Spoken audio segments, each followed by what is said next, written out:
Hello everyone. तो मैं अभी बस घर पर आई हूँ। आने के बाद मैंने बस चाय ली अभी, और कुछ नहीं। और आने के बाद मैंने ये देखा है कि सर ने ना आज के टॉपिक्स शेयर कर दिए हैं। आज 20 दिसंबर है। आज के टॉपिक्स सर ने 3 सब्जेक्ट्स का दिया हमें टॉपिक्स। एक तो सीडीपी यानी कि साइकोलॉजी, आप कुछ भी बोल सकते हो, उसमें ग्रोथ एंड डेवलपमेंट। देन इसके बाद है हमारा इंग्लिश में subject verb agreement. And then इसके बाद हिंदी का टॉपिक दिया हुआ है वर्णमाला। तो आज के हमारे 3 टास्क हैं जो कि हमें आज कंप्लीट करने हैं। और अभी बस चाय पी के मैं बस वही करूँगी। तो मिलते हैं थोड़ी देर बाद।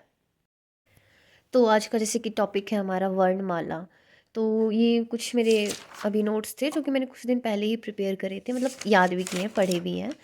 तो उसी में मैंने कुछ टॉपिक्स ऐड ऑन किए जो अजय सर ने आज हमसे पीडीएफ शेयर किए ना। तो उसमें से कुछ मैंने और भी एक्स्ट्रा यहाँ पे कुछ लिखा है। तो जैसे कि ये ध्वनि, वर्ण, अक्षर, शब्द, पद, ये सारी चीज़ें। देन इसके बाद वर्ण, ये आ कंठ हो जाएगा, ई तालु, उ ओष्ठ, री ए कंठ तालु, ओ कंठ ओष्ठ। और ये हो जाएंगे हमारा अयोग व अंग, और ये विसर्ग और अनुस्वार। और ये व्यंजन के ये कुछ मात्रा के समय या फिर उच्चारण के आधार पर हमारे पास स्वर के भेद, हर्ष, दीर्घ और प्लुत। इसमें से कुछ ये चीज़ें मैंने नोट डाउन की है।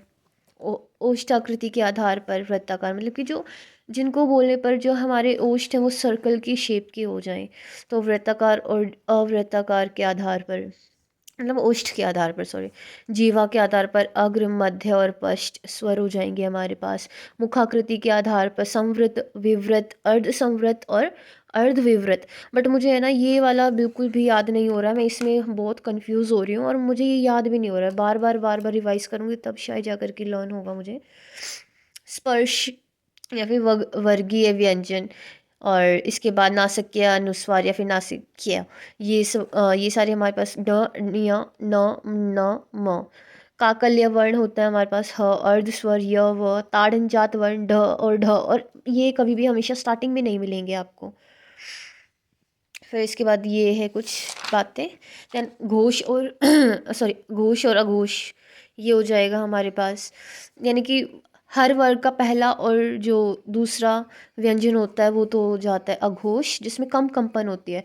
और हर वर्ग का तीसरा, चौथा और पांचवा जो व्यंजन होगा वो हो जाएगा घोष व्यंजन, जो कि टोटल होते हैं 31। और इसमें ना इसके साथ साथ आपको यहाँ पे य, र, ल, व, ह और सभी स्वर भी घोष व्यंजन में घोष में आएंगे। और यहाँ पे श, श और स, इन तीनों में बहुत प्रोनाउंसिएशन में भी बहुत डिफरेंस होता है। तो कुछ लोग इनको गलत बोलते हैं, गलत गलत प्रोनाउंसिएशन होती है, बट वो करेक्ट होनी ज़रूरी होती है।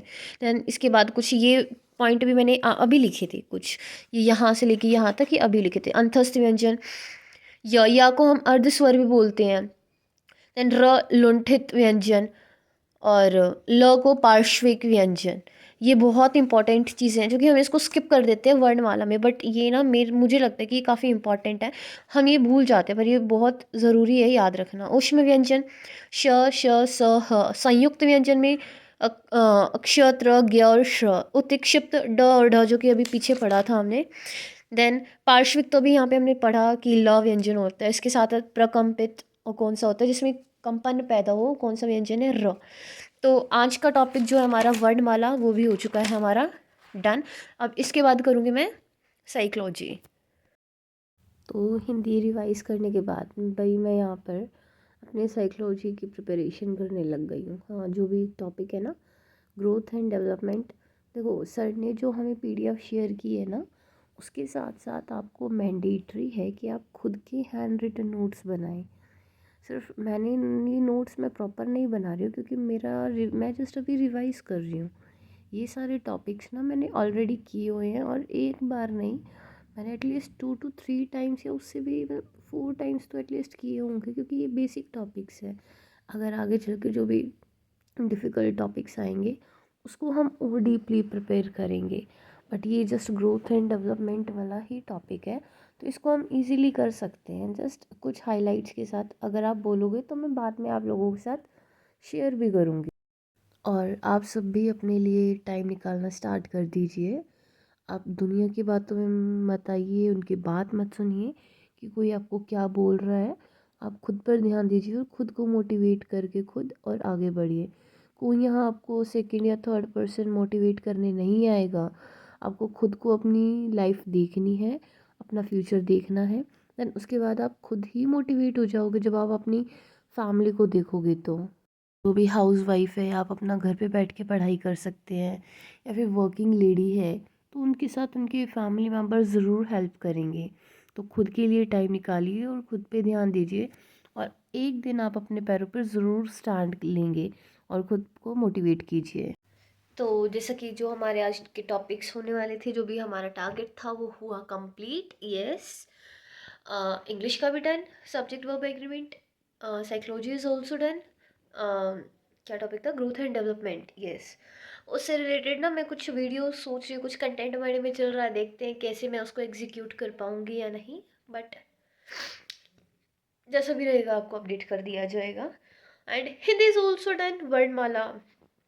तो आज कुछ छोटे छोटे टॉपिक्स ही हमें मिले थे क्योंकि आज फर्स्ट डे ना, सर ने बिल्कुल छोटे छोटे टॉपिक्स दिए थे, बट सब कुछ कंप्लीट हो चुका है। यस, तो now I am relaxed, all done, काम सब कुछ ख़त्म।